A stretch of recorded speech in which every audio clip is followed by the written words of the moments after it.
これさ、1歳の娘がさ、はい。こういう状況で見たら結構怖い景色だよね、これ。ざっくばらんなはい荷物たちをこれざっくばらんっていうんですね。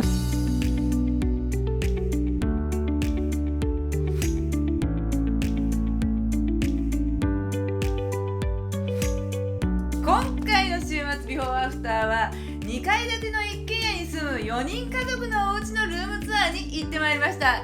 その模様をご覧ください。こんにちは。よろしくお願いします。お願いします。お願いします。お願いします。じゃあ早速、はい。お部屋の方をはい。見させていただきたいと思うんですけど、はい。よろしくお願いします。よろしくお願いします。赤ちゃんがいるお家なんですね。はい、そうです。なるほど。これって一体何ですか？洗濯仮置き場です。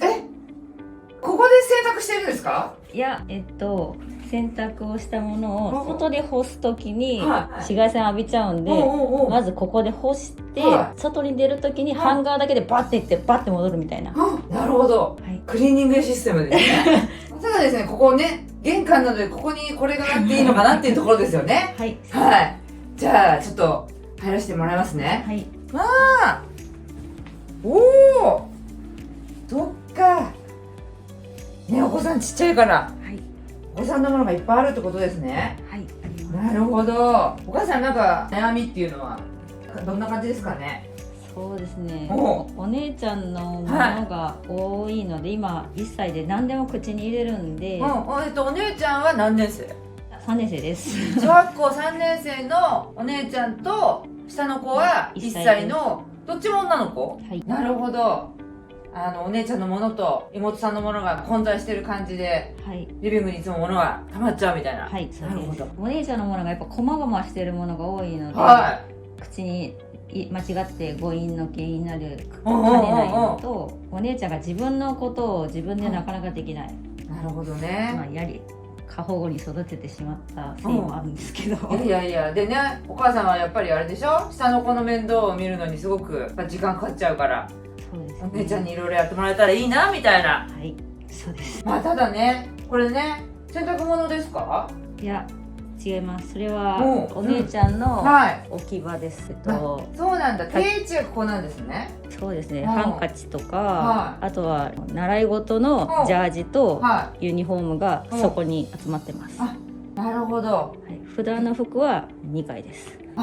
ということは、習い事。ここで支度をするためのものが集まっちゃってるせいで、この物だまりがはい。できちゃってるみたいな。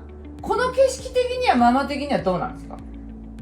あんまりうんよくはない、うんちょうど下にあるもんで、そっか。妹ちゃんが全部出す癖が今、そういう問題が発生しちゃったのね。はい、取っ手がいいは感じで引っ張れるみたいで、もう破壊工作が始まってしまった。そうですね。基本的にそれは散らかりますよね。はい、なるほど。で、こっちがダイニングになるんですね。はい、そうです。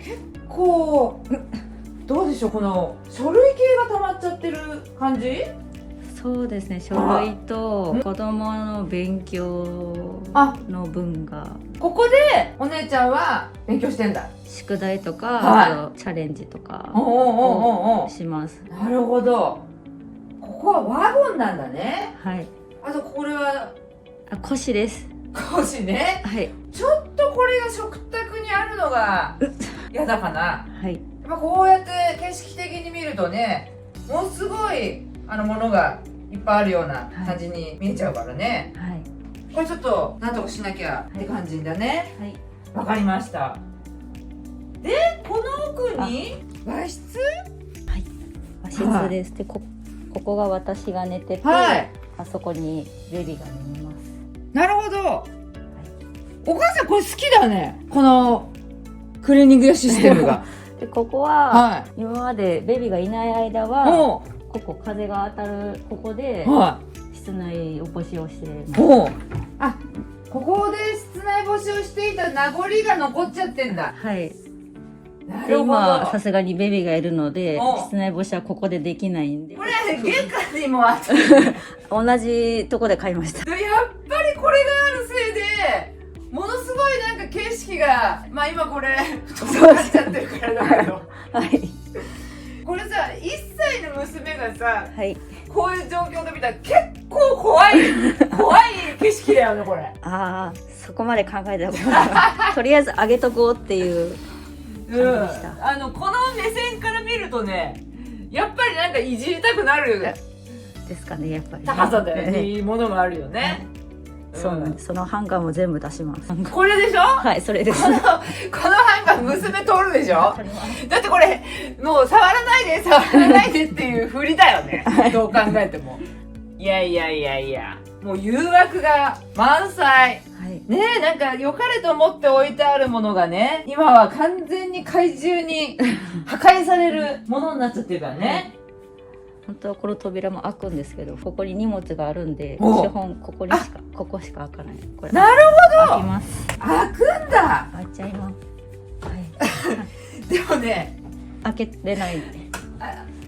開いたね景色がね、結構すごいよ。すごいですね。隠しちゃってます。なるほど。ちょっとやっぱり物が溜まっちゃったね。はい。これ親族からのお下がりがそこに今あって、まだ使わないからそこに置いてる。だってここで寝てるんでしょ？寝てます。寝る場所がこれだとね、あれでしょ？1歳の娘が結構これ触るってことでしょ？そうですね。まだ高さがあるので、まだ捕まり立ちができないからまだかろうじて。まあ結構こういう形でほらね、私ね、自助目線よ。はい。自助目線で言うと結構なものの中で暮らしてるみたいな感じになってますからね。これ次女の歩いてるシーンなので。でもここってなんかなんなのここは？そこは何ですかね、掛け軸とかかけれるような、なんて言ったら。あ、わかった。床の間？そう、それです。床の間がフィッツケースのぴったりのサイズ入れたんですよね。で、本当だとその上にある段ボールがない状態で、そこにおひなさんとか正月飾りを置いてあげようと思ってフィッツを買ったんですけど、その上に段ボールを置いてしまったがためにひな祭りの時にひなさんを出せなかったっていう。おひな様はどこにあるの？この中にいます。この中、これって収納なんだ。押し入れです。出た。収納の前に何か置くシリーズ。これって収納なのね。はい。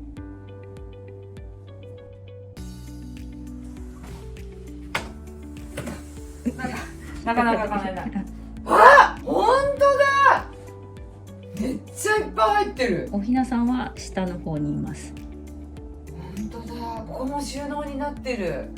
そうだよね。ここ和室なんだもんね。はい、一応和室に押し入れとちょっとファンシーな床の間があるんだけど物の場所になっちゃってて、ここにおひな様を飾ろうと思ってたんだけど、まだ飾れてない。飾れなかったですね、今年。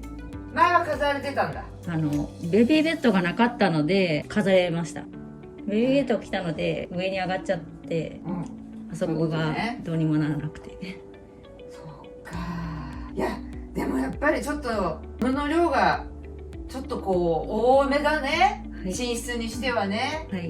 でもリビングが散らかりたくないからこっちに物を寄せたみたいな感じなんじゃないの？そうですね。お客さんが来るとか、家庭訪問とかで来るときは、ざっくばらんな荷物たちをこれざっくばらんっていうのね、お母さん的にはね。それを全部一旦和室に置いて、扉を閉めて家庭訪問の先生を呼ぶというシステム。なるほど。隠してこれを閉めると見えないんだ。見えません。でもいいじゃないですか、避難できる場所があるって。なるほどね。ここの収納はすごいシステマチックにいろいろ入るんだね。ここいいじゃないですか。ダイニングテーブルの脇の収納としては、めちゃめちゃいろいろ入るし。そうですね。このざっくばらんなものがなんならここに入ったらいいのに結構いっぱいだから隠しようもないっていう感じだね。髪の整理が苦手かな、どっちかって言ったら。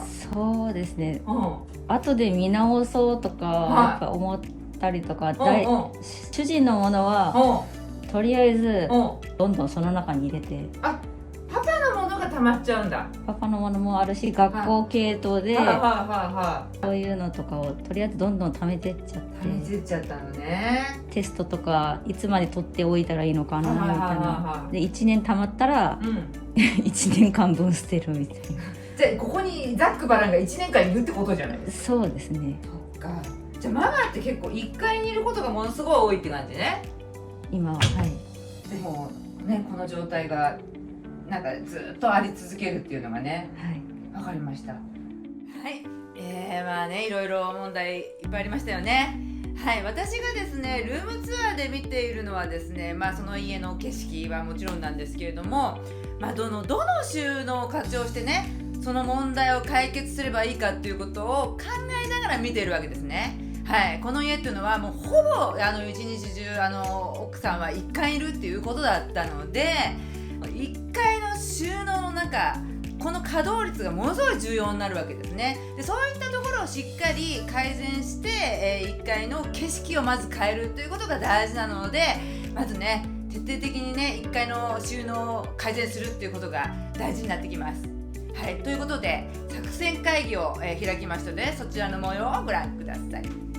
はい、ということで、今日は、大作戦やっていきたいと思うんですけど、なんかやっぱまんべんなくいろんなところに物が置いてあって、まあ、それがね、まあ、広範囲にわたっているってところで、どうしてもいる時間の長い1階に物が溜まっちゃうかなっていうのが見えたんですね。はい、なかなか家の中に溜まるものって、まあ、服だったりおもちゃだったり書類系ってやっぱりなんかこうどうしても増えやすいアイテムで、時間もなかなかなかったり、私は2つ攻略があって、まずは、まあ、いつもいる場所に1階ですけどね、いる時間の長い場所の物の量がちょっと多すぎるかなっていうのがすごく感じたこと。でやっぱり意外と物を分けてみると、現在進行形で使ってるものの量っていうのはたかだか知れてる中で、それをしっかり残した上で、まあ、どうしても捨てられないようなものとか、あとお下がりのねものがずっと床置きになってたりとかしてるので、そういったものを一時的に2階に上げるとか、まあ私は寄せるっていう言い方をするんですけど、この家の攻略でとてもいいのはですね、寄せられる場所は結構あるんですよ。でそういった逃げ場所がいろいろあることによって、このリビングダイニングの景色は全然変わるんで、まずそれをね一発目にさせてもらった上で、娘さんが自分で自分のことができるとか、ママが、赤ちゃんのお世話がしやすい仕組みを作るっていうのを徹底的にやって、ママの動き、あと赤ちゃんがねいろいろ触らなくて済むっていうのもね考慮しつつ、ちょっと改善していこうかなと思うんですけど、どうでしょう。お願いします。はい、頑張ります。じゃあ今日頑張りましょう。はい、お願いします。はい、赤ちゃんを抱えながらママね頑張ってましたよね。お姉ちゃんもね結構習い事も多くて送り迎えたくさんしてるということだったので、まず私はですねこの家のママをね元気づけるためにやったことは、まず1階の景色を変えることでした。稼働率の弱いものは2階に上げさせてもらって、出来上がった1階の景色をご覧ください。はい、見てください。物を寄せるだけでこんなに景色が変わります。今回のシリーズはこの景色に向けて古型敷居丸ごと一軒大改造の様子をご紹介していきます。まずはリビング収納の稼働率を上げて物だまりを攻略する方法をお伝えしますので、どうぞお楽しみに。それではまた来週、さよなら。終わった？よかったらチャンネル登録お願いします。いいね、コメントもお待ちしてます。